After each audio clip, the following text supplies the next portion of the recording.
Einen wunderschönen guten Abend hier im Mediamarkt Heidhausen. Mein Name ist Dario. Ich bin heute der Q, weil der Q uns heute leider krank ausgefallen ist. Deswegen übernehme ich heute mal an dieser Rolle. Insofern vergebt es mir. Es wird nicht ganz so perfekt werden, wie wir es kennen, aber ich werde mein Bestes geben. Mein Gast heute ist nämlich kein geringer als der Head Coach der Munich Ravens, Kendral Ellison. Und ich freue mich wie Bolle, mit ihm hier heute durchzustarten. Wir sind heute im Mediamarkt in Heidhausen, wie ich gerade schon erwähnt habe, nicht im Spiegelbergers Diner. Wir werden dort auch wieder zurückkehren. Deswegen würde ich mal sagen, Bühne frei, Kendral rein und let's go!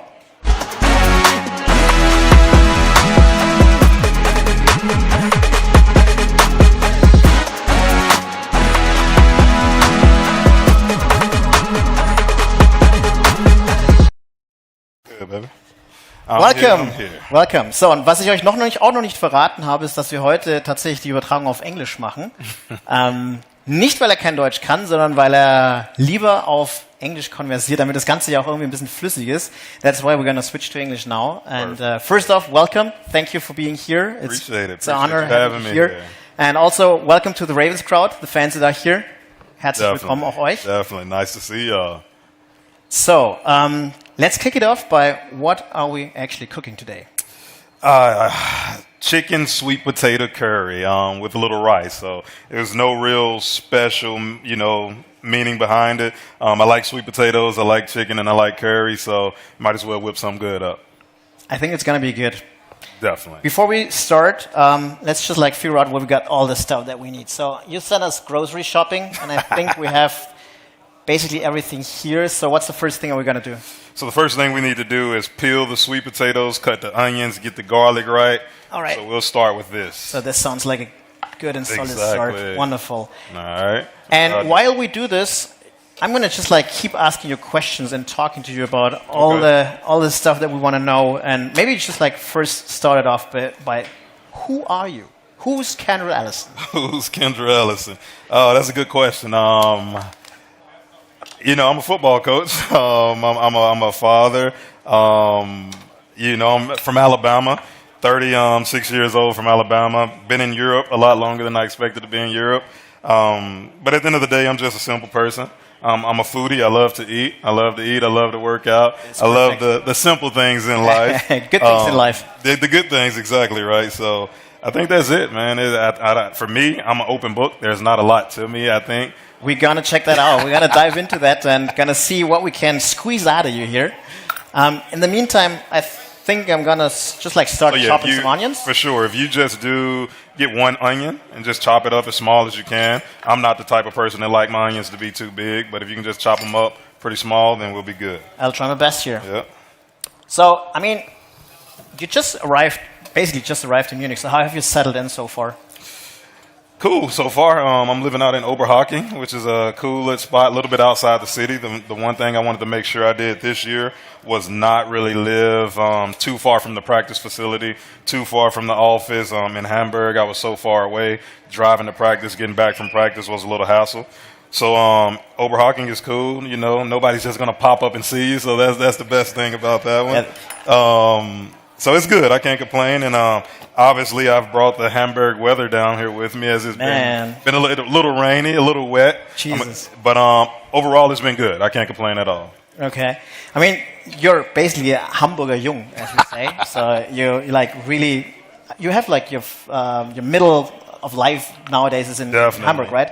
Definitely. So you're commuting back and forth, or how are you doing it? No, I'm living here. I moved down actually the beginning of March. At first, throughout December, I was coming back and forth for the off-season program and all the training and things. But, for the season, I need to be down here. I need to be present. I need to be active.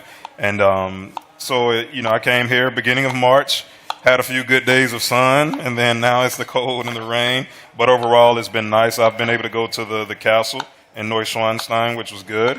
I've been able to see, I think, Tegernsee. Probably, if I pronounce these words wrong, forgive me. But the classics. I've been able to see these things for sure, and it's been actually pretty nice.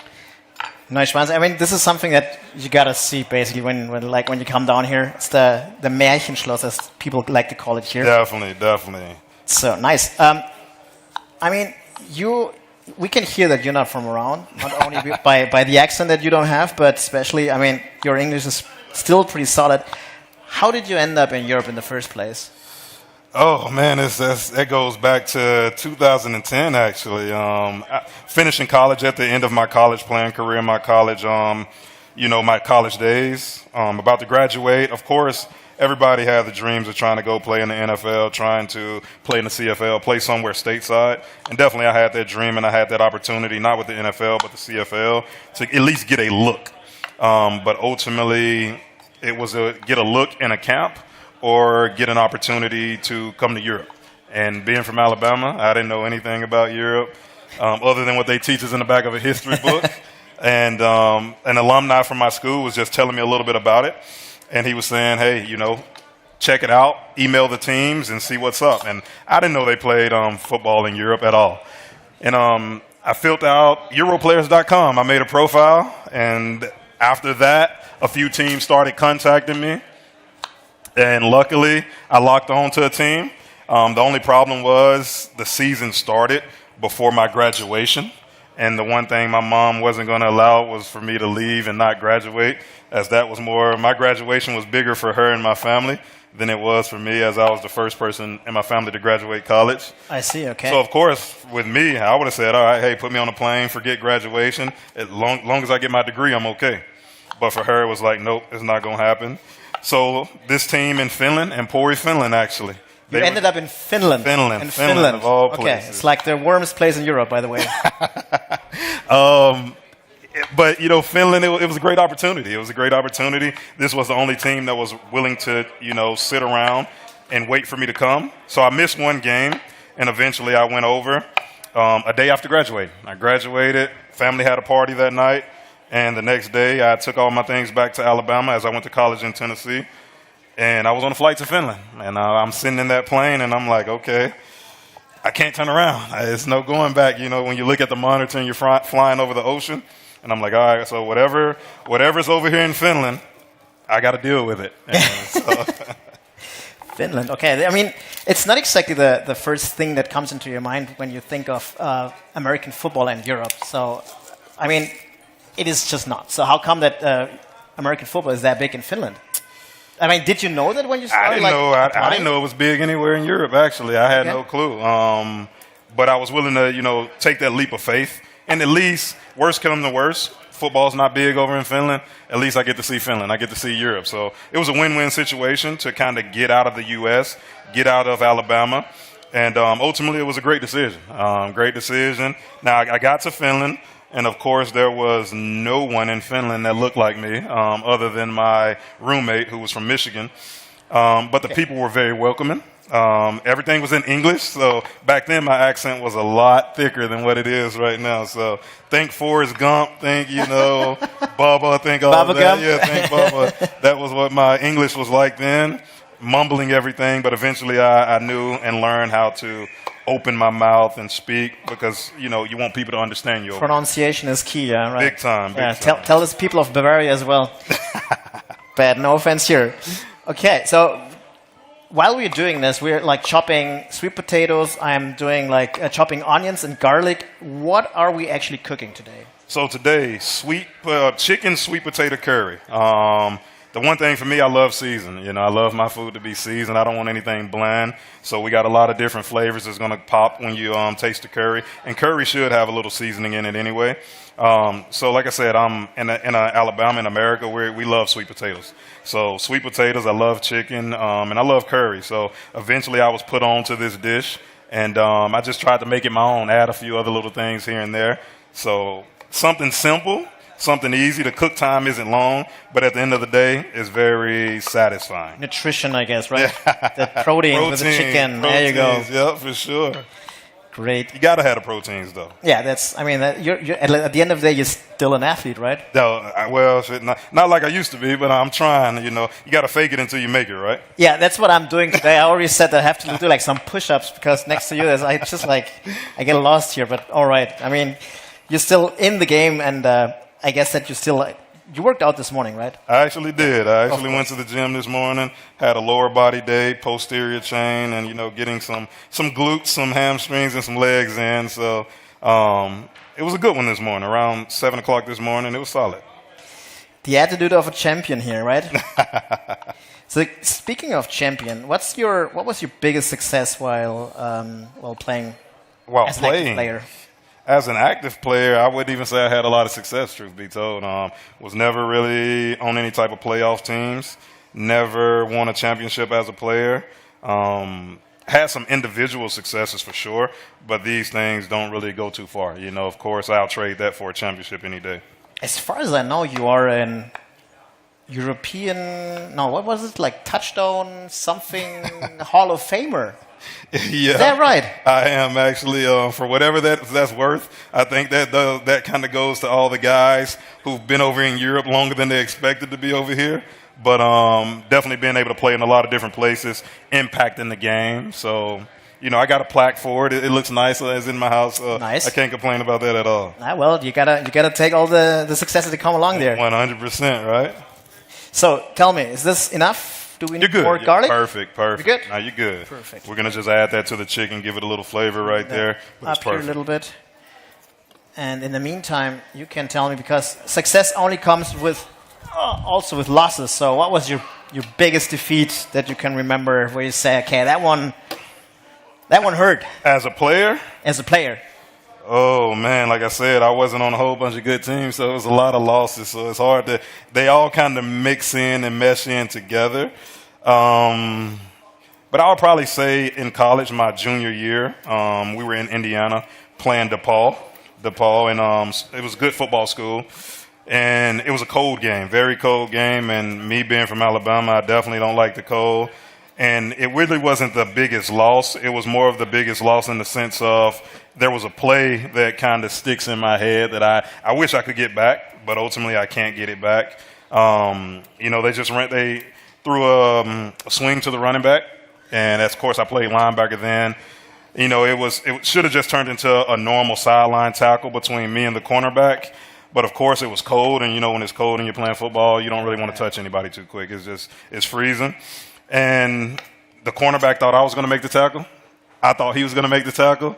And the guy kind of just snuck in between of us and scored like a 64, 65-yard touchdown. That hurts. And it's one of those where, like, oh shit moments. Like, I didn't make that tackle. Yeah. My coach on the sideline let me hear about it.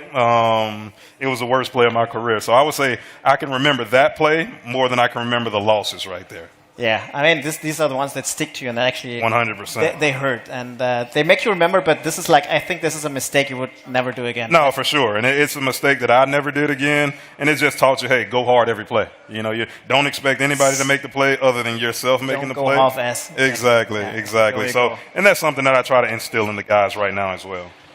Nice. So, I mean, starting your career in Europe and Finland is already something. Now you're around here in Germany. So what was your path like? Where did you go after Finland? Did you stay there? Because no. I know that you also played with the Huskies, but what happened in between? No, I played so I went to Finland, and of course after playing in Finland, fell in love with the country, fell in love with the people, just fell in love with Europe in general. But everyone always told me that the best football was in either Germany or Austria. So of course I went home to the States, as we did every off season. We were only here for 4 or 5 months, go home for 7 months, and you start trying to recruit or get recruited by teams. And I said either Germany or Austria. That's what it's going to be. Because I played on second league Finland, there wasn't a lot of teams that was just trying to say, hey, we want you to come. So for me, it boiled down to either going to Serbia or going somewhere else, or, coming to a third league German team. And, of course, the team, told me, hey, we don't have the budget to get you here right now, but if you pay for your flight, you get over here, we'll get you a job, we'll reimburse your flight, telling me all the good stuff, So I end up, I was working at the Postal Service, U.S. Postal Service at that time. Mailman. I was a mailman. You're a mailman. I was a mailman. Delivering honest days living honest there, days work right there, baby. And I paid for my flight. I'm going to just sit this over here. Yeah, sure. Get that. Yep. Paid for my flight and came over to Lübeck, played in Lübeck, Germany with the Lübeck Seals. Good team, great players. Can't say anything about the players. Met a lot of great people in Lübeck, but the organization was bad. There was a lot of... I mean, also ending up in Lübeck after coming down from Finland, I mean, that's not exactly what we call a big city. No. Don't wanna offend anybody in Lübeck here, but I think as a guy from Alabama coming down to this kind of like smaller cities, it was different. It was different. It was different. Culture just because culture shock for sure. Culture shock, yeah. Because Finland, I lived in the west coast of Finland in a beach city, party city in the summer, and I was 21, 22 years old at the time. So at least you could already party here in Germany. So exactly. So in Germany, in Lübeck, we were in a situation where we couldn't, at 22 years old, we couldn't really get into the one club that they have in Lübeck. We could go to the bars and the things, but it was like cougar bars. It was old people bars, you know, hanging out. So listen to a little Schlager music. Yeah, here but and tell there. me that the Cougars they I mean, they probably wasn't upset about it, but you know, at the end of the day, at 22, that's not the scene that I really wanted to be in. Pointing on the obvious here. Let me get this on. A friend of mine calls himself Schokohase, so Schokohase. yeah. And I know enough German to know what that means right there. Okay, so we got that real quick. Let me make sure. Yeah, so I got the onions here. We'll let this just start. I also got your Apfelschorle here. You're the man right there. I appreciate that. So whatever you need, let me just know what I can also do, because right now I'm... So we'll get the chicken out now. So we'll get the chicken out. That's good. I can do that. Yep. All right, chicken. There's the chicken. And while we do that, and before we move to the next stop after Lübeck, first off, I'm going to invite the people that are just standing there. Just take a seat. Don't be shy. Come here, sit down. And next off, I told you during our prep call that I'm going to dive into the internet, and I'm going to really dive deep to find some of the old stuff, the good pictures of you. And it took me a while. I have to be very honest. Yeah. It took me a while, but I found some good stuff. So let's have a look at it. I want to see what you found. I'm going to show you a picture, and you're going to tell me the story behind. Okay. We have a small screen over there where we can see it. So what's going on there? What's the situation? That was in Poland, 2012, in Breslau, Poland. They had just taken us to the big stadium. I think that may be Tarczynski Stadium. They took us to the stadium. We weren't going to play there, but they wanted us to see it. This is where the Panthers... They're going to have a game there this year. Well, they didn't play there now, but I think they're going to have 1 or 2 games there this year. Gotcha. Actually, the guy who's sitting on the armchair, he's David Tarczynski. He's the son of the big Tarczynski guy. Okay. And then we got Demos, we got Servin, and then we got Skip Poole, who was the coach. And then me and Darius, they were talking to us, just showing us a little bit of Poland, showing us where we possibly could play in the future. So this was not while you were already with the organization? There was No, I was there. This was probably one of the third days, one of the first few days I was there. So okay. Yeah, so. You look happy, I have to say. It's No, I think they were trying to give me that platter. It was Tarczynski is a meat factory, so it was a lot of pork right there, and I don't eat pork, so I think they were trying to. Yeah, so they're trying to figure out how the hell do I come out of here? I'm trying. Yeah, how do I not eat this without being rude? Yeah, I feel you there. This is okay. So, but just to come back to you went to Poland then, and you played in Wrocław, which is now the Panthers, right? The Panthers. They were called Devils back in the days. Right? Eventually, they were called the Devils, and they were called the Crew. And these teams end up merging to make the Panthers. So I played for the Devils. It was a short-lived stint with me and the Devils. You give me that back? Appreciate it, baby. And I played for the Devils, and then eventually they merged and they became the Crew. Got it. Should we heat that one's up, by the way? You already it should be heated up, I hope. Perfect. Yeah, it looks good. It's going. So, yeah. Okay. So if you don't mind, just start chopping up the chicken, baby. Chicken? Yep. I can chop Dice it up, small pieces. Okay. I'm just trying to wash it off a little bit. All right. In the meantime, we'll have a look at the second picture. That's me and my mama right there on senior day. So on that's senior day? Yeah, senior day in college. Up until I was in college, she didn't see any of my football games. She was working all the time. So that's your mom? That's my mom right there, Jackie. I found it. My little twin right there. So she came to senior day. I played in Memphis, Tennessee, and my family was big supporters when I was in Memphis, Tennessee. My grandmother used to do all the tailgating and cooking. Nice. Everyone used to ask, "Hey, when is your grandmother going to come so she can bring some ribs, some chili, all of the southern cooking?" So yeah, that was senior day. I think she was more happy about it than I was, but it was a good time for sure. So your mom never got scared of you playing football as a linebacker? Did you always play defense, or did you also consider offense once? Well, I started playing offense, actually. I started playing football when I was 5 years old. And I jumped in playing flag football first, and I was a fullback and an offensive guard, just because I was a little chunky. I was bigger than most of the kids. So yeah, I played fullback. In the first year of tackle football, I was playing fullback as well. Scored a few touchdowns. I wasn't a fan of getting hit though. I didn't want to get hit. I would rather hit people. You will hit people. Yeah, I want to hit people. So I don't know why. I played running back, so yeah. See, you chose the worst position to play right there. Like yeah, I don't know, man. Yep, a glutton for pain. So for me, it was more so I just want to hit somebody. So eventually, I moved to defense, played defensive line, and I stuck with defense, and I never really tried to play offense anymore. Okay. So this was, it's already gone, but what year was that? Senior year, I graduated college in 2010. That was 2010. So basically, this was right before you came to Europe, then, right? Right before, probably a few months before I came to Europe, actually. And is that some sort of like a special occasion game, or?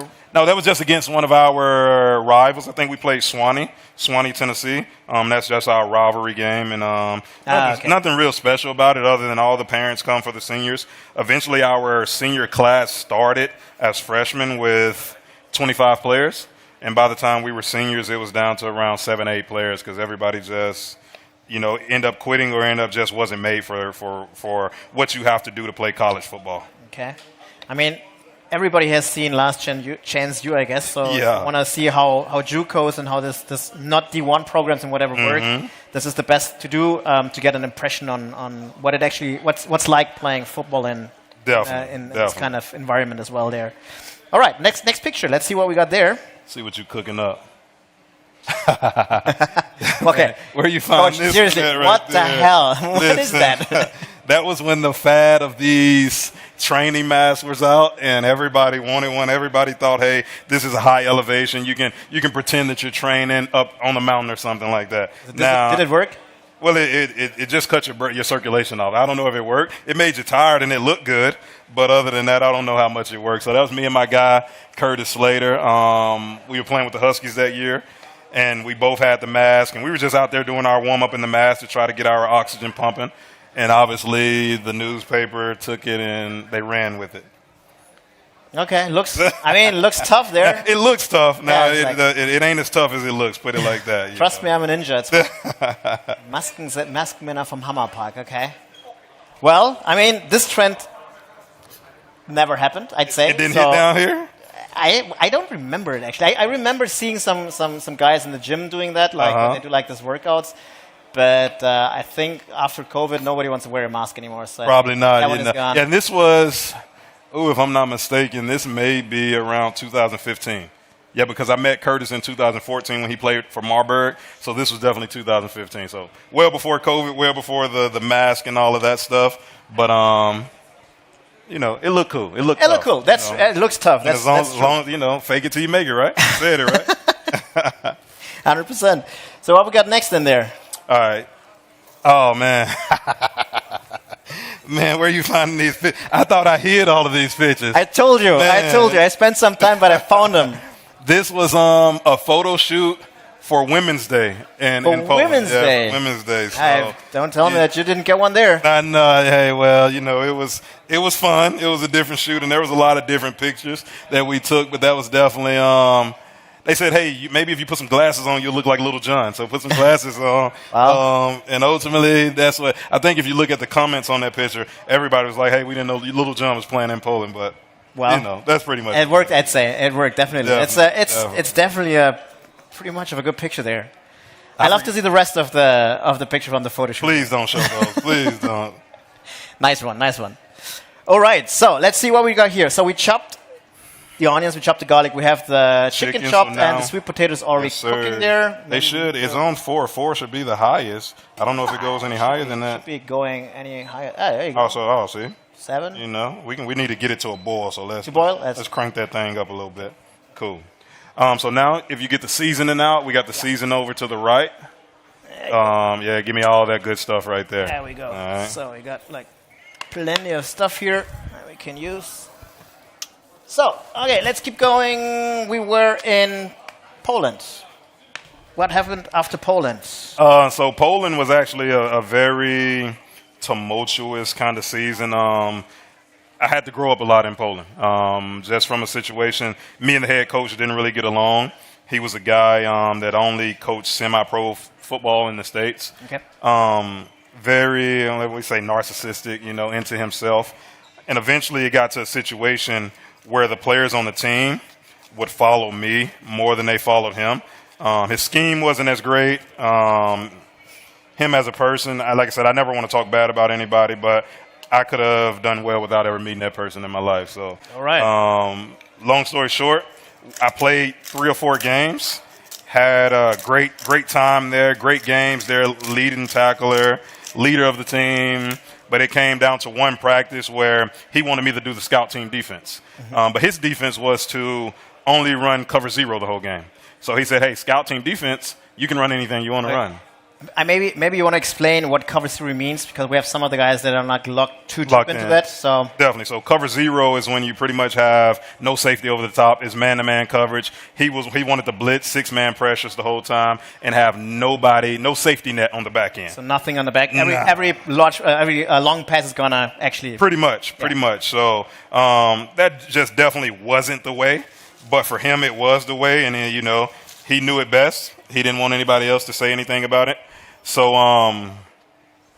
so I ran the scout team, and he said, hey, you can run anything you want to run. So I said, okay, I'm going to run anything I want to run. So we were running all the coverages, doing all the things we need to do, and the offense just couldn't really get anything. So it turned into him wanting me to help him, to him trying to make me look bad in front of the team. So we kind of, hindsight's 2020. I should have probably shut my mouth and not said anything, but being a young man and him being a man, it was one of those things. You asked me to do something. I did it to the best of my ability. There's a right way and a wrong way to tell me something. So in front of the team, we kind of bumped heads, and the defense was following me. But, so we played a game that weekend, and Poznan had a great game. And then the sports director called me and said, hey, we want to bring you in. We need to talk to you and talk to Darius. Okay, me and Darius come in. I'm thinking, hey, the offensive players aren't playing good. They're probably going to let the offensive players go, and they want to give us a heads up. They called us in to let us go, and ultimately they released us to bring in 2 of his friends from his semi-pro team that he coached. Okay. So it was a lot behind it, I don't like to speculate on, it was this or that, but it was some shady, some snakish moves, Yeah. So that kind of soured me towards Poland as a whole. The players, love the players. I'm still friends with a lot of the players that play for the Panthers. But as far as the young Tarczynski guy and the organization, I just, nah. So anytime we played Poland recently, I just wanted to destroy them. Make them understand, the mistake that they made right there. Right. So after that, I got released. And the crazy thing about us, they called us in on a Tuesday night and said, hey, we're going to release you. Your flight is in the morning. So, yeah, in the morning. Okay. Appreciate it, baby. So didn't really give us a heads up. Didn't really, because I'm like, hey, I'm connected throughout Europe. Can you give me an opportunity to find another team? No, you got to get on your flight in the morning. Okay. So, of course, I contacted some people that I knew in Germany that I met from Lübeck. Max Potts I knew. And, I was like, hey, 2 weeks. Find something, and I had a great supporting cast to come back down to Hamburg, a little bit outside of Hamburg and Schwarzenbeck also to, hey, find something, and if you find something, great. So it didn't take long for me to link up with the Huskies, because when I was in Lübeck, I played against the Huskies, actually. So found that team. All right, so now we're going to get the pan from down there. Yep. So linked up with the Huskies, and that's when my history in Hamburg pretty much started right there. Okay. So, because I read something that then you switched teams in 2012, right? Yep, 2012. Yeah. Yep. And there was some sort of controversy where your Spielerpass, your game pass actually was pulled in by the German Verband because you played in Poland, you weren't really allowed to play with the Huskies. What happened? So I had a ban. It was just that. Is it the pen that you need or the other one? Yeah, this is perfect right here. Okay. But we want to use the top, right?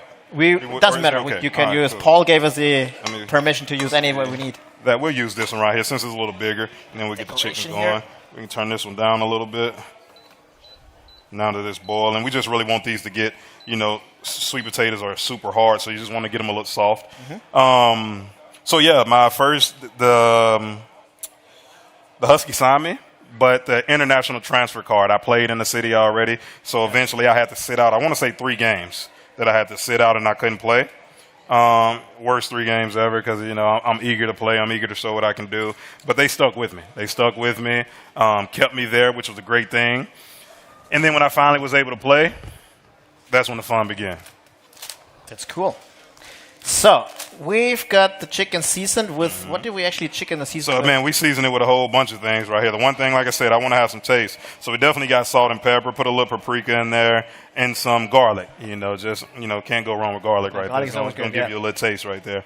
So that's what we've seasoned it with. So what we're going to do now is, cook it up a little bit, brown it with some onions, with some garlic, with the seasoning in there, get it going, and eventually we're going to take these out, add this to it, then add the cocoa milk, add the curry, and then we'll cook the rice. The rice is the easy. Well, I had a superior rice maker show me how to make rice, so my rice should be real good. I'm going to be learning tonight. That's good. Something. That's I good. was like, hey, do I want to get the bags of rice? Or let me get the real rice and cook the real rice. So nice. So we'll see. It should turn out good. I've been practicing it a little bit, so let's hope for the best. What we can do, get the sun-dried tomatoes. It's always hard for me to open this thing right here. We got them right here. Okay. So if you can just chop up like 3 of these. Yep. Doesn't have to be big, doesn't have to be too small, just a little average size right there. Gotcha. Okay. I'll get in here and see if we got a spoon real quick. While I chop the tomatoes, let me continue with my questions here. 1 sec.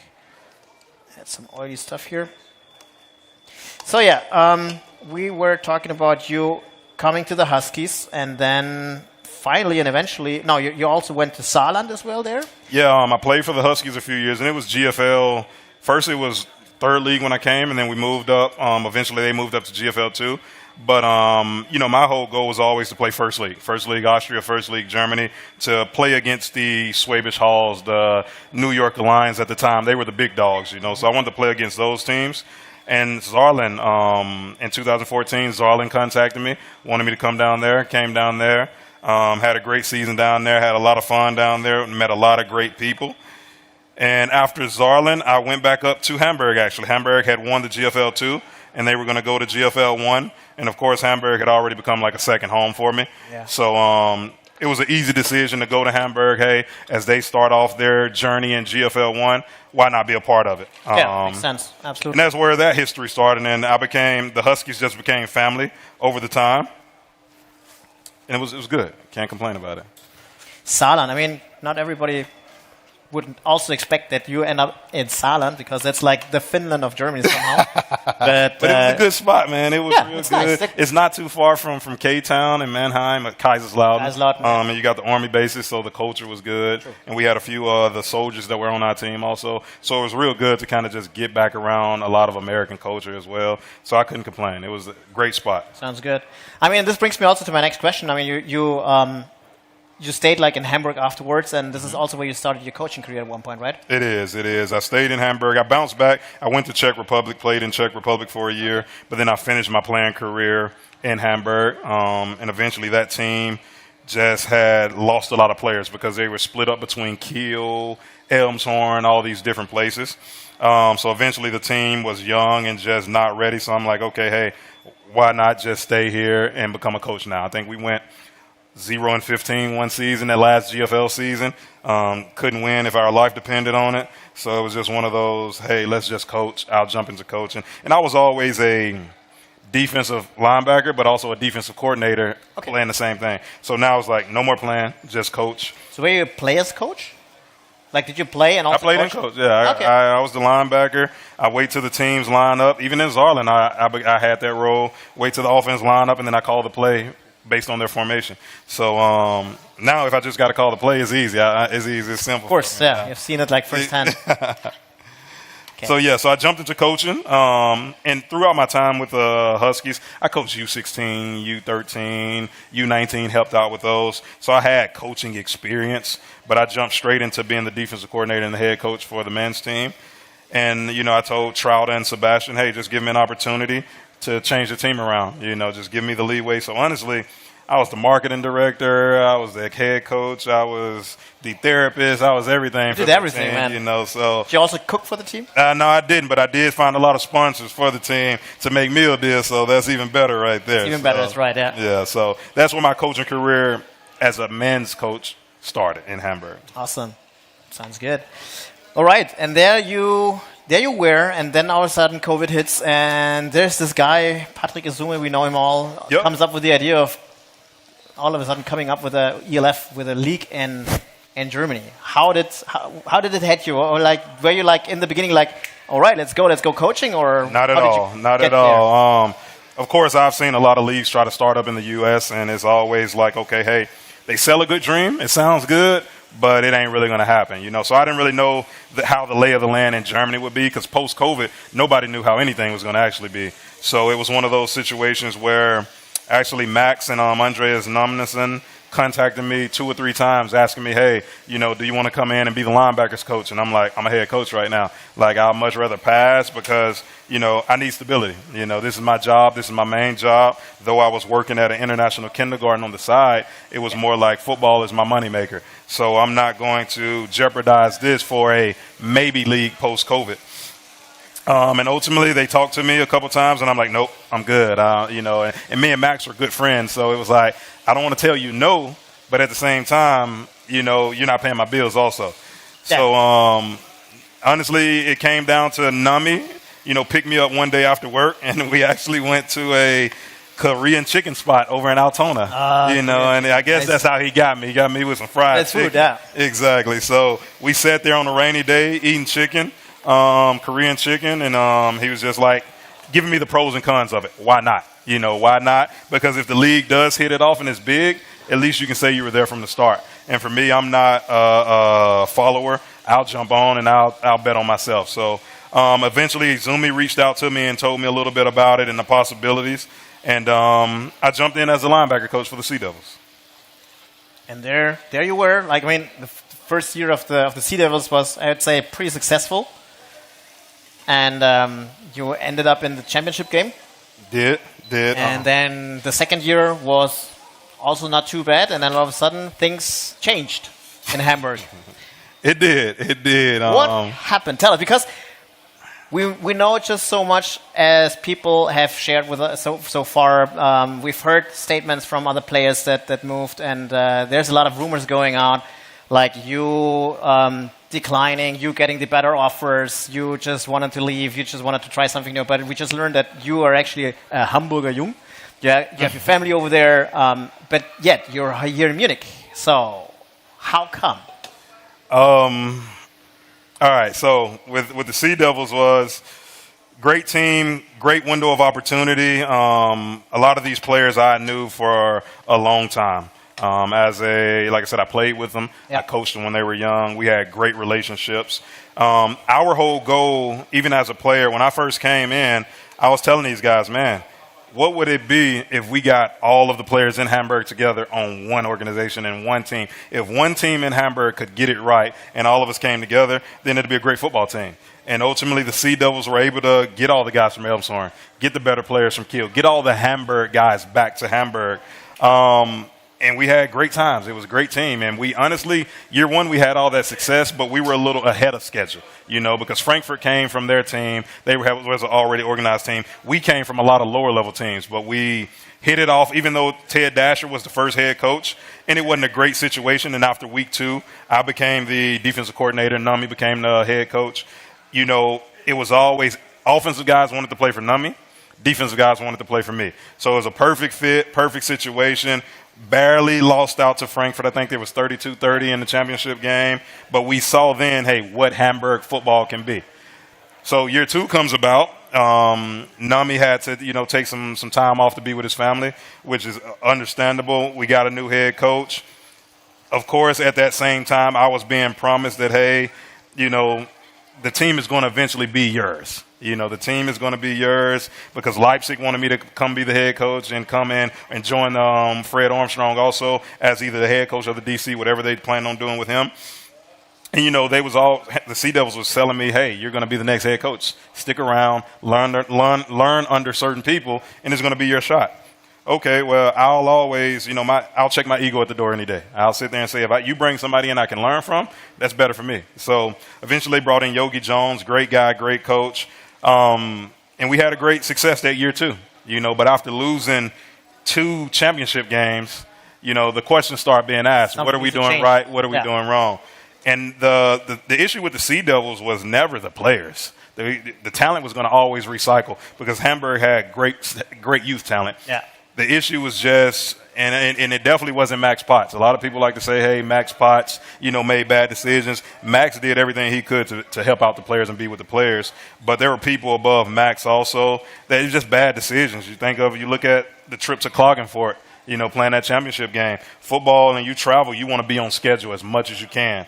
And for us to have to take a bus down to Klagenfurt, 14 to 16 hours. The bus breaks down. Vienna only has to take maybe a 3-hour trip. We stay in the hotel. There's no meeting rooms. Everything was off schedule. Everything was just bad. So there was a lot of decision making at the top level, yeah. that a lot of people lost trust.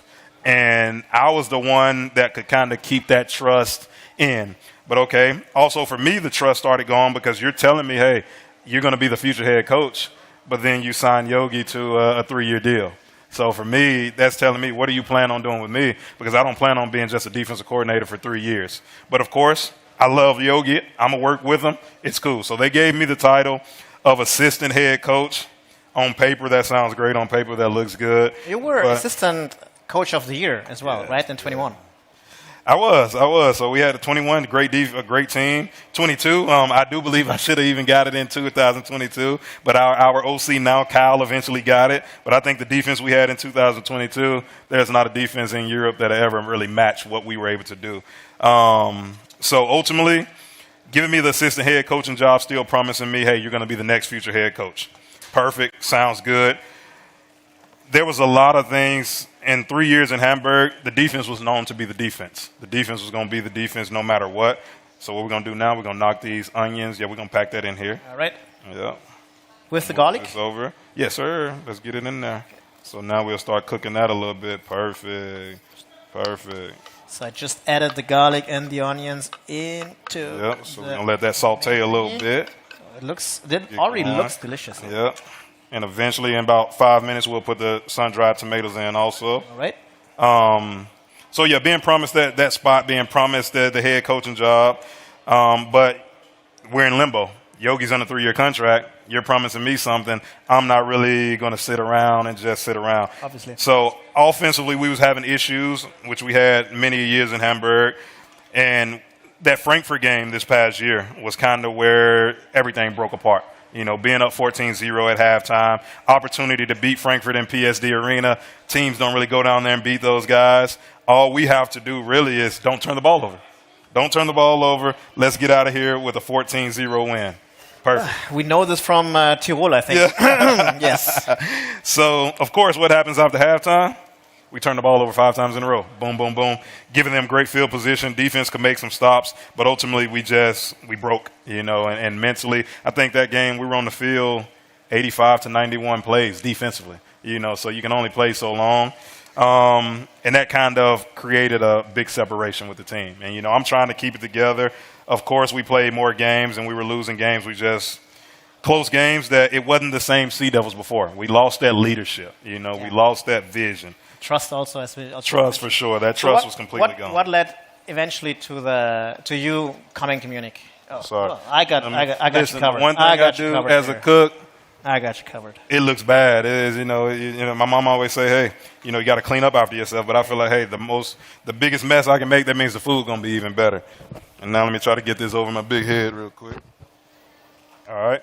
So after the season, I had an option in my contract to either come back to Hamburg or, become a free agent, so to say. But for me, after seeing the lay of the land and what was happening with the team, it was more so I'm only going to be able to come back if I'm the head coach. Like I've played this second fiddle. I've been here. Off the paper, I was damn near almost like the head coach, but I just didn't have the control to do some of the things that needed to be done. We knocked these tomatoes in there.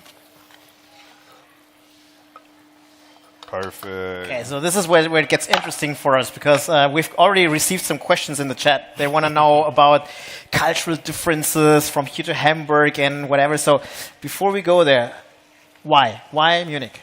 What happened? Why Munich? Was it the best offer or No, not at all. Okay, that's the best opportunity for me to... Not at all. Of course, like I said, my family's in Hamburg. I'm Hamburg. I wasn't going to leave Hamburg. Like I said, I always told my guys, it's going to take a perfect storm to get me out of Hamburg.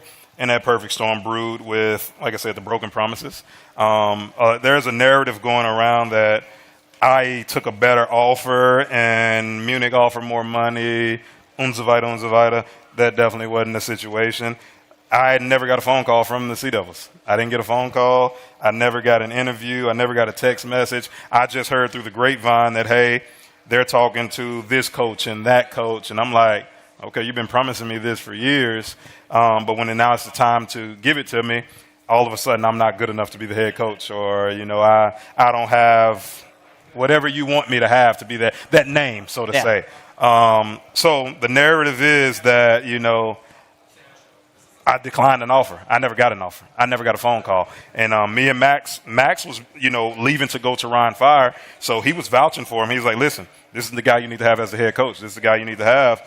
But the people that was in power decided not to go that route, decided not to go that direction. And me and Sean and Shoot, we talked actually last year. And I actually turned down to be the DC in Munich last year because I'm like, no, I've been promised the head coach in Hamburg. I'm eventually be the head coach.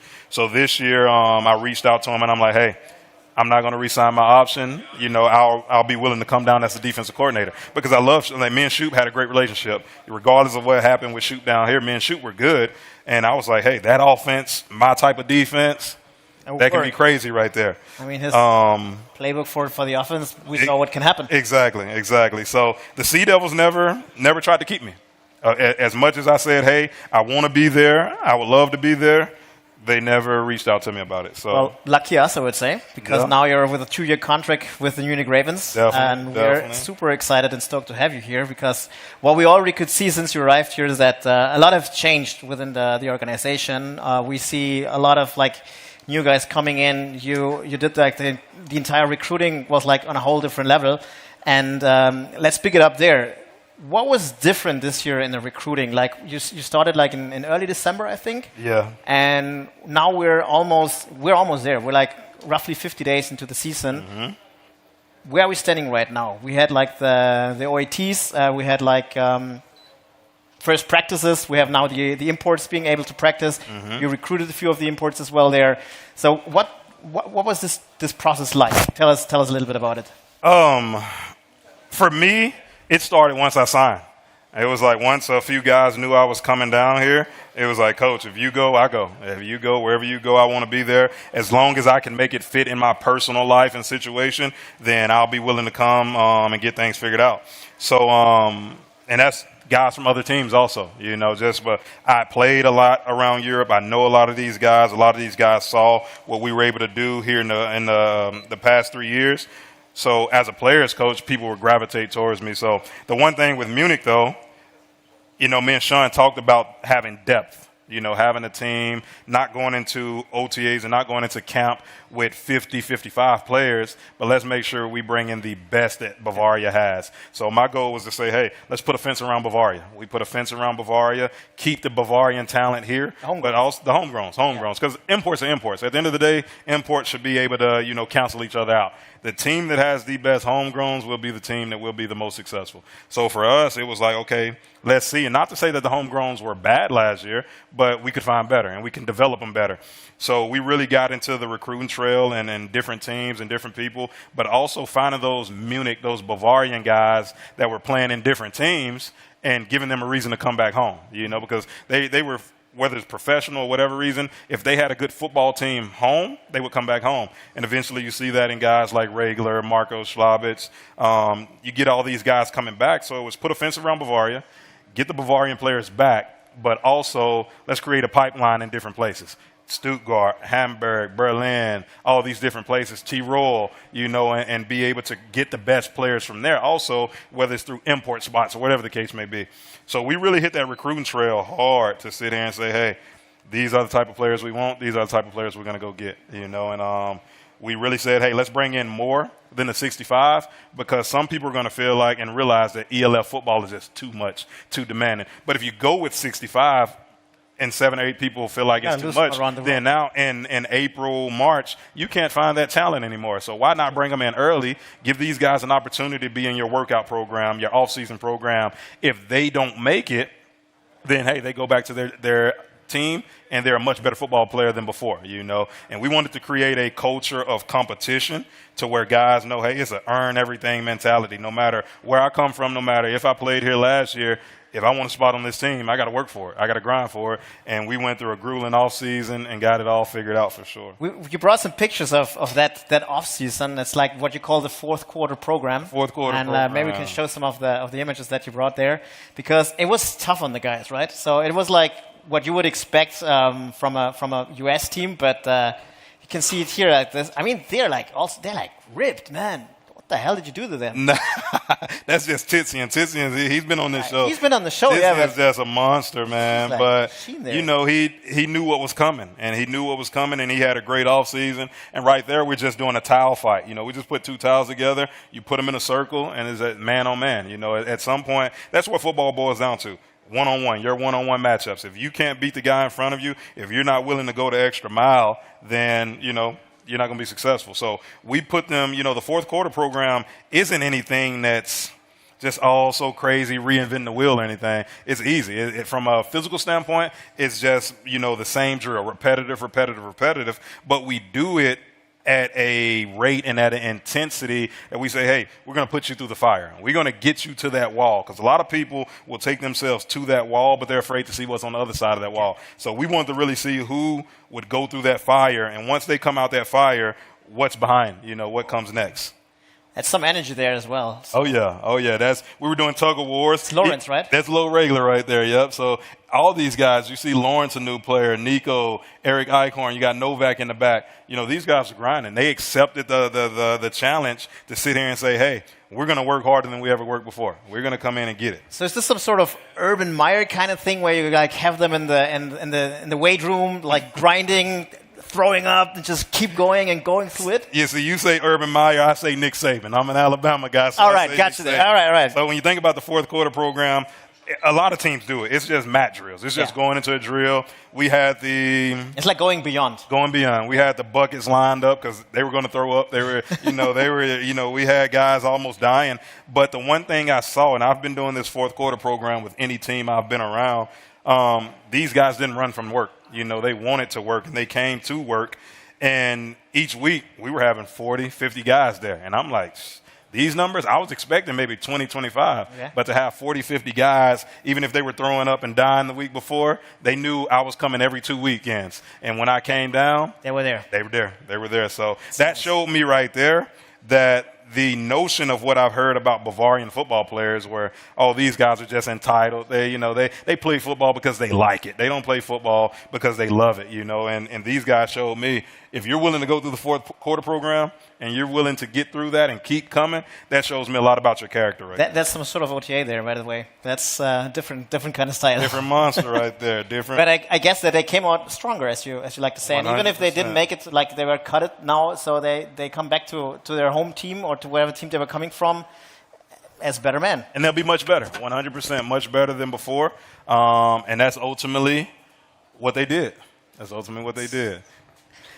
Can't wait to see them performing on the field then. Before we get going again, you grab that pot right there. Yeah, sure. All right, now I'm going to show you how to cook some good rice. Yeah, I'm curious to see that. In the meantime, while we are preparing the rice, you have to thank some of the sponsors of today's episode. So we have been gifted by Edeka Simmel with all of the ingredients here. So thank you very much. They are here in the Einstein Center, I think it's called, like Das Einstein. And Edeka Simmel, vielen Dank dafür. We have also... Yeah, we have the pleasure to be here in the red corner of Mediamarkt Heidhausen. Thanks again for having us here and all the equipment and everything. They built the kitchen for us. Imagine that. I mean, I told them we're coming here. They said, let's get it started. We have a kitchen for you ready and ready to roll, so come in whenever you want. And also memories, still branding us here with the great shirts. Thank you for that as well. And last but not least, I can imagine that when I see the guys sitting over there, some of them are not taken yet, I'd say. And if so, we have a partner called Servus Spatzel. They make like single events. So we're not going to go Tindering or whatever here. They have like a good concept where they profile match you, and they figure out if you find your perfect match there. And this week we have a code that is called, I think it's Spatzel 22, no, Dutch Spatzel, Tackling 2022, and this is where you can get your Rabatt code. And what I just learned today is that they have not enough guys signing up for that. So, Picture that. Get the players on there, you know. Get the player on that. So, sign up, you know. And they're going to have nice brunches and sporting events, so you can do whatever you want there. So sign up now and don't miss the chance to do so. Okay, we have done some cooking here. So we have seasoned the chicken with curry. In the meantime, we have put like sun-dried tomatoes to that. We have put in the sweet potato, and right now you're adding... We get the cocoa milk in there so it can simmer a little bit. The sweet potatoes are still a little bit al dente, a little bit harder, so we're going to make sure that, you know, they get a little softer. Okay. I'm not a fan of, you know, hard sweet potatoes. No, it's good. It's good. It's on low heat, so it's all good right there. And the rice should be on also, or the oil for the rice so far. Perfect. Now the question, I don't know, and I didn't say, do we have a cup? Any type of measuring cup or anything like that? Yeah. Wait. There you go. All right, we'll make that work right there. All right, so when we do the right. So all I'm going to do right here is just put this cocoa milk in. I think we do have some additional questions from the crowd or from the viewers there. Maybe if somebody can give them to me, then I can continue with the questions. And in the meantime, so where are we going this year? You told us about the preparation. We have now, we are like the mini camps are coming up, or the training camps are coming up, and then it's basically, it's game day. The home opener is like around the corner, basically. Right around the corner, baby. And what will it look like? What are we aiming for?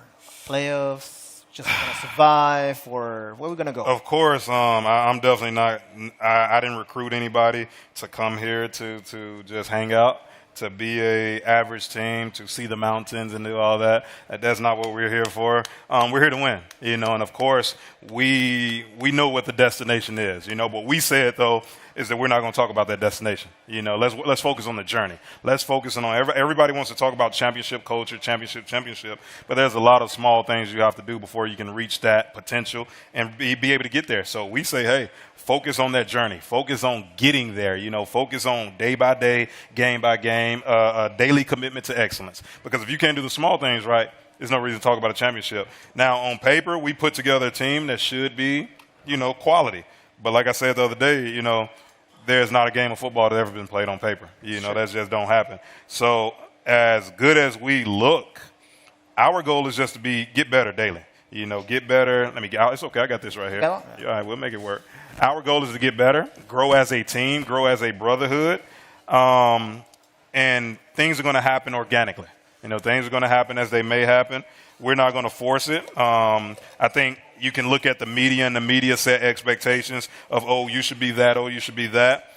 But I try to tell these guys, you know, don't look into that, don't feed into that rat poison, don't drink that Kool-Aid. You know, we need to focus on what we need to focus on, you know, and be a better football team each day, get better. So, of course, expectations are high. You know, our owner, Thomas, made that clear the first day I met him, and I told him, hey, you can't threaten me with a good time. You know, if that's what your expectations are, then let's go get them. You know, let's go get them. So, of course, we have the expectations, but everything is sugary and sweet right now.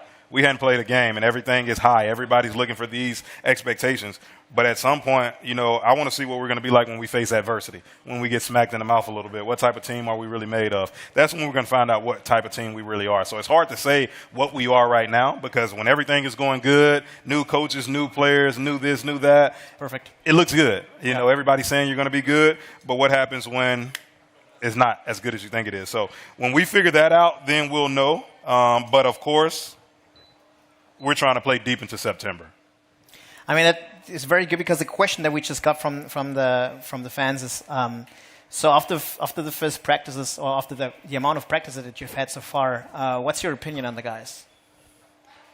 We got some dogs.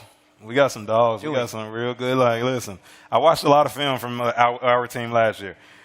The same guys that came back and the new guys that we're bringing in, is different. It's worlds of difference. So for the fans, for you guys, for everybody that follow us, and I'll say it to the camera here, we got a lot of different football players, and we got some guys that really know how to play football, and we got coaches that's going to give them that mentality and that vision that we need to have right there. So we're 15 practices in already.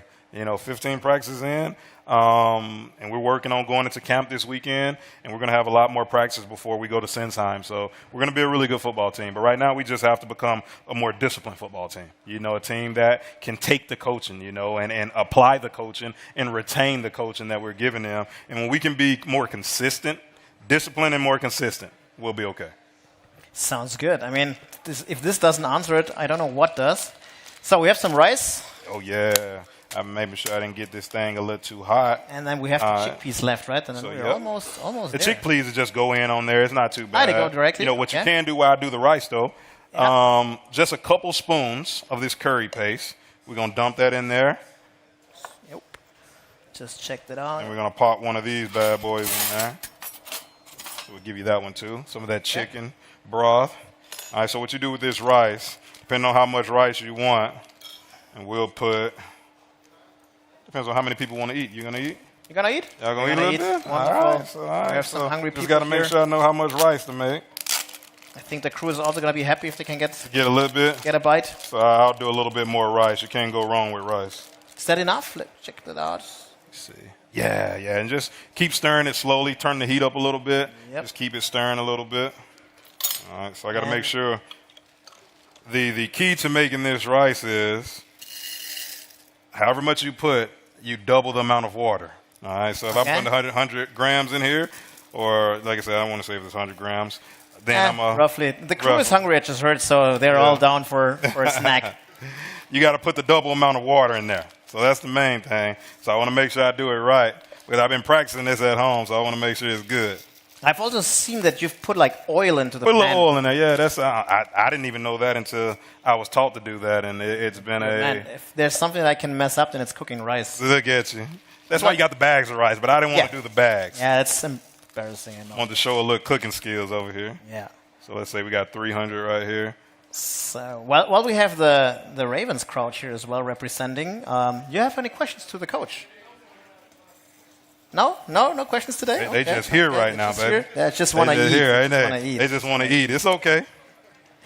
Okay, so you told me during our conversation before that you have a special turn-on mentality as well, like especially when it comes to the championship question. So we know that everybody's always talking about championship, and we're here to win a championship, and championship here and championship there. How do you handle that with the team?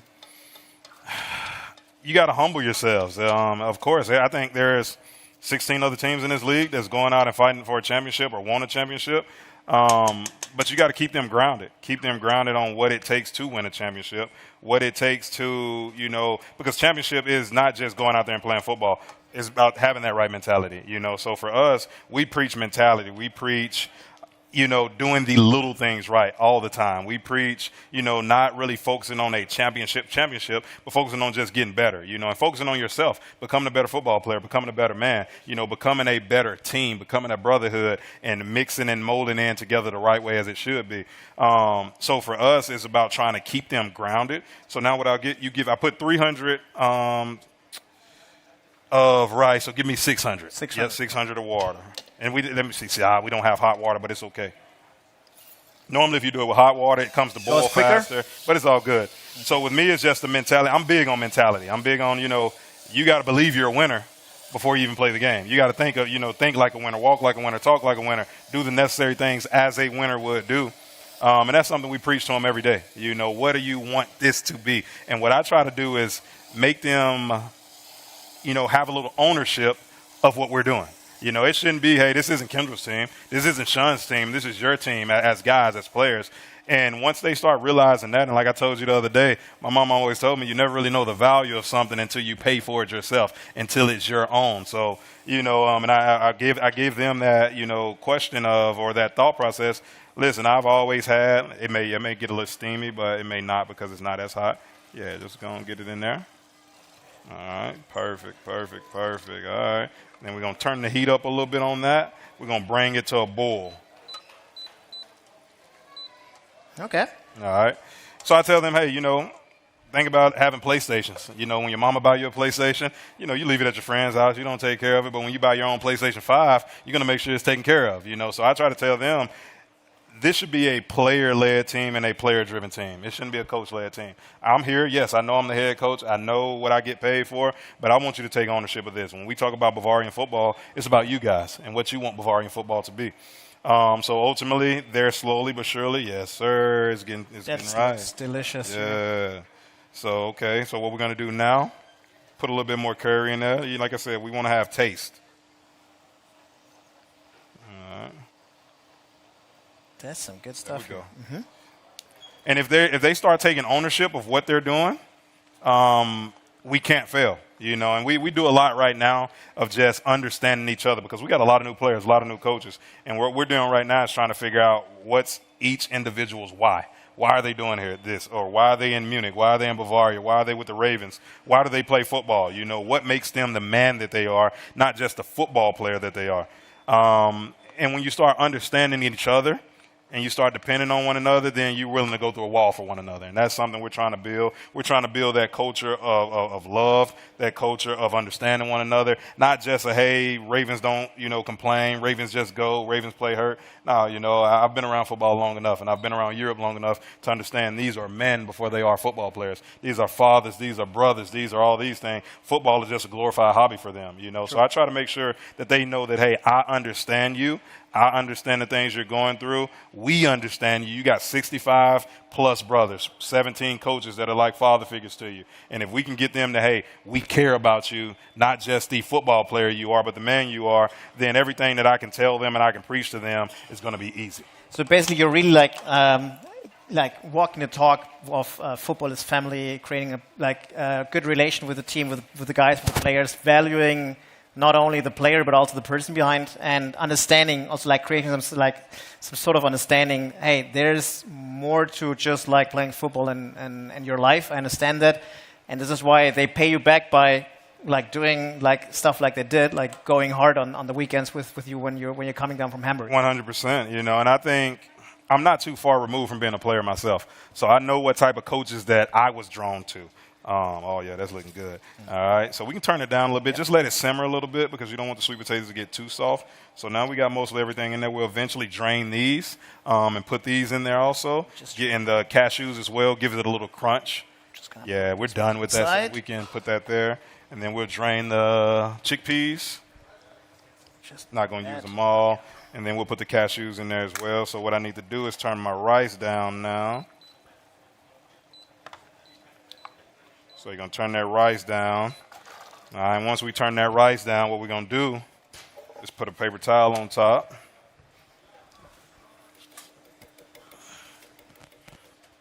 All right, so we're going to do here. Drop that on top of that. Look at this. Okay, what is this going to do? Man, it's just going to let it simmer. It's going to let it get soft. Okay, so what for the audio listeners, he just put a piece of paper, Zewa, on top of the pan and on the pot, and close it with the deckel. That's it. That's it. That's we're gonna let it cook. You always want to bring it to a boil. Let it cook. Put that on top of it. You let it boil or let it cook for maybe 15, 20 minutes. It'll get until all the water comes out of it. The rice is going to soak up all that water, become thicker, become nice. Then you stir it up, and it's ready to go. Sweet. It looks delicious. It does look delicious. Hey, looks can be deceiving sometimes, so I hope it's where it needs to be. Wonderful. But and we're almost we're behind time. No, we're not. But we're at roughly an hour in the pit, but that's fine. Okay. I think people, they're not going anywhere now, so we good. Perfect. So yeah, I mean, we're excited to see what's going to happen. I'm going to be at the camp next weekend and check it out. And I think some of you guys are also coming just to be present and support the guys, because what I would like to know now is how have you I know that in Hamburg you have quite a good relation with the fans there as well. But Munich, like the Munich fans, is a different beast. Have you experienced some of them already? I've seen a few of them. Some of them, I've seen them either out in town. I've been able to see them. Even when I came for the tryout, I was able to meet a few of them. I haven't met them in full force yet, so I'm really looking forward to it. Other than the few guys I've seen here today, I'm really looking forward to having them come around, inviting them to a practice, letting them come around for a practice to see what we do. Because I think that's what football is about. Like I said, we talked about football as family earlier. It's easy to break it down on family. It's easy to say these things, but the harder thing to do is to live it. Whether it's with the fans, with the family of the players. This past weekend, we had a family day where all players were able to bring their family, their spouses, their significant other, because it's been important for me that they understand what we're investing. I don't like to say sacrifice, but what we're investing and why daddy may not be home all the time, why my boyfriend can't go on dates throughout the summer because he's already in another country playing. So for me, it was important for them to come together. So also they can create a support group within one another of saying, hey, we're dealing with the same thing right there. Hey, let's travel to the game together. And I think when they understand what we're doing and we understand them and we can all bridge that together, then that's when you start saying, hey, it's an extended family. And that's the same thing to the fans. A lot of these fans are going to be traveling home games, away games. They do. They will come to Barcelona. Picture that. They will just take a plane and just come to Barcelona. And I love it. It's amazing, yeah. And for me, I don't want the team to ever be unapproachable, or to seem like, hey, this team, it's the football team and it's the fans there. We're all together. So anything that I can invite them to and they can come to and they can see what we really do, then that's what we're going to do right there. And we're still in the early stages trying to just build a team now, but there will be times where they're going to be allowed to come to practice if they want to come to practice, meet the players, see the players, because at the end of the day, we're just football players, but we want to build those relationships with everybody that we come in contact with. Wonderful. So how are we looking here? We're good right here, man. Right now, we're just going to let this simmer. I can try to, those sweet potatoes are nice right now. All right, we're just going to let it simmer a little bit. Eventually, towards the end, we'll add the cashews in so you get that crunch a little bit in it. But as far as this goes, I want to make sure. But I think we're good, baby. And then we'll taste it. Let me get a little taste right here. And I'll let you. We have any more spoons? Spoons we don't have. We have to take a fork there. That's all right. Now you can't read. Oh, the big one. That works. I'm going to let you taste it and you tell me. All right. I just want to rinse it off and wash it off. Perfect. See that? Paper towel. You hold that for me? Yeah, sure. Yep. Oh, yummy. All right, here you go. Don't grab that thing. Let you get just a little bit of that good stuff curry. There. And you need to let me know if it needs a little bit more curry or not. Just check this out. I'm making a mess here again. It's all right. Oh, wow. What you think? A little bit more? It's all right? I'm good with the curry. You good with it? You know me, I got that southern taste bud, so for me, I'll go a little bit I think a little bit, it can use a little bit more. Yep. I would actually add something spicy. You like it? You're into spices, like spicy stuff? I do. You do? Well, sure. give it on. We can get down with the get down there. We'll put a little bit more in there. A little bit of that. All right. And I think with that, we're going to wrap it up here at that point. Rice is almost done there, and then we're going to have a nice little crew dinner here. Coach, what else to say then? Thank you so much for being our guest tonight. No, I appreciate it. It was fun. I hope you also had a good time. And it looks like you're doing a workout here. Man, I know, right? I'm trying to stay away from the food so I don't drip no sweat in it. But, I definitely appreciate you having me. I was telling you before this, man, I'm a little more nervous about this than a football game right I used to see it wasn't that bad, it wasn't that bad, man. You always make it worse than what it seems sometimes. But, it was great. I hope it could kind of give guys an idea of who I am, what I'm about, what made me come down to Munich, and I'm looking forward to it. I learned a ton about you today, and also during our first conversation, so I'm really, really excited to see what's coming up. And what's coming up is actually the Nürnberg game. We will have a very, very big game in Nürnberg. Also wir werden das Nürnberg-Spiel natürlich auch bestreiten. Wir werden den Home-Opener bestreiten. Wir haben einiges an Terminen. Die Tickets sind bereits auf der Webseite zu haben. Und ich würde sagen, ab jetzt geht es einfach nur noch darum, Tickets kaufen, dabei sein, das Team anfeuern und alles mitnehmen, was noch so geht. Damit sind wir am Ende. Ich sage danke. Thanks, Coach. Dankeschön. Was great having you. Vielen Dank. Und wir sehen uns wieder in 2 Wochen, wenn es dann wieder heißt Tackling the Taste. Wir werden euch rechtzeitig noch informieren, ob wir wieder hier sind oder ob wir wieder im Spiegel Wer ist Deiner sind und dort aufkochen und ein paar leckere Burger nochmal verdrücken. Unser nächster Gast wird ein Import. Insofern seid gespannt. Es wird gut und wir freuen uns bis dahin. Have a good one. Und jetzt essen wir erstmal. Und wir sehen uns. Ciao. Ciao. That looks